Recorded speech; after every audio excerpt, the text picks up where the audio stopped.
So we're going to draw a pictorial representation of the options that this economy has. We're going to use a classic example, and that example is, let's assume that using its resources and technology, this economy has the option of producing guns or producing butter. This is, of course, a very important example. It's a historical one. You can Google it. It was used, among other things, to discuss, for example, should we put our money into military production? Should we put it into food production? What are we doing? Right? So in this example, I'm going to say, let us say that in this economy, I took all my resources, all the land, all the labor, all the capital, and given the best technology I have right now, put all of those resources into gun production.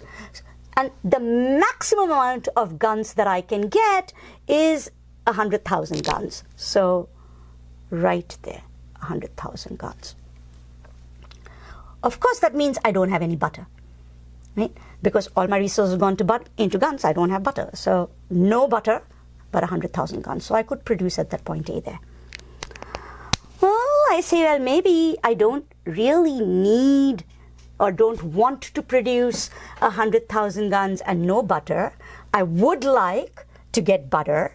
So let's say that I only produce 80,000 guns. And then that means that the resources that I'm not using for that 20,000 guns, I'm producing 80,000 guns, I can put that into butter production. And so what happens is I take my gun production, and it's only 80,000 guns, but then I can get, say, 350,000 pounds of butter over here. So I'm going to call that point B, right? That's an option. If I want more butter, the only way I can get it is if I have less guns, because this is the maximum I can do. So let's say that I produce 50,000 guns, and that would give me 550,000 pounds of butter. See? Or I just put all of my resources into butter production and I don't have any guns at all. And if I did that, the maximum amount of butter production I can get is 600,000, let's say here, D. Right? If I join these points, A, B, C, and D, I get a line which I am going to call the production possibility frontier. Production possibilities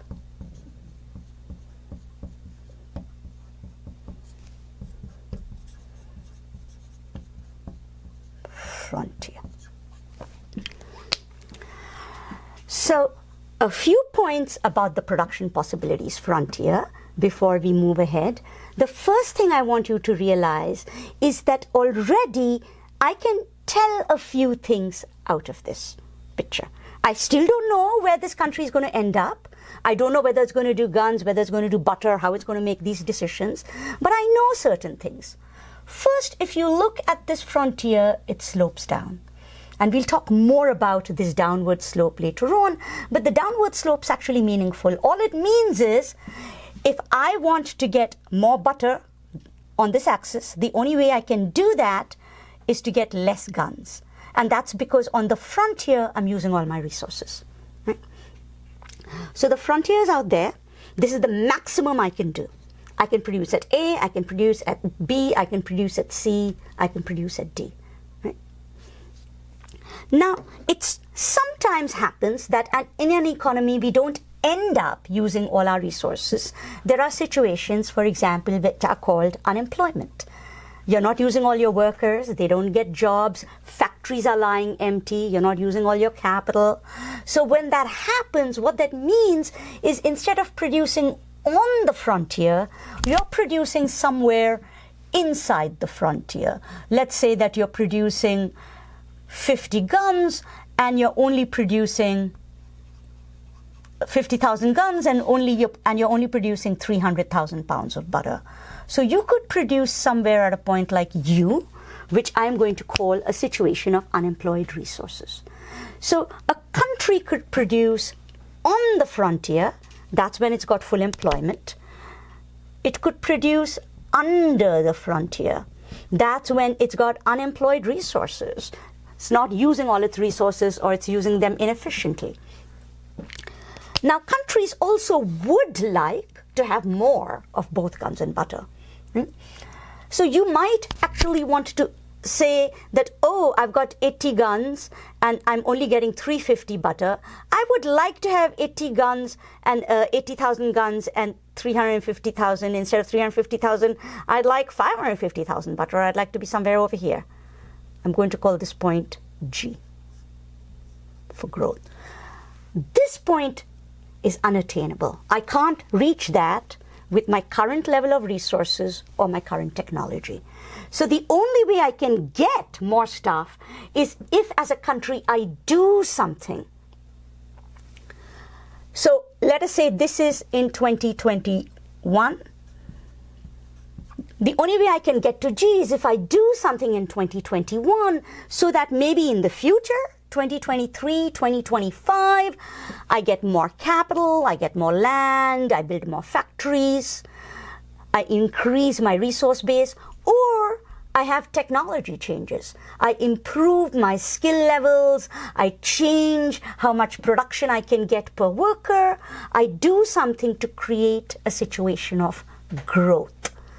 And that I would show by saying, well, in the future, my hope is that this production possibilities frontier becomes this new dashed one. So the only way I can reach this new dashed one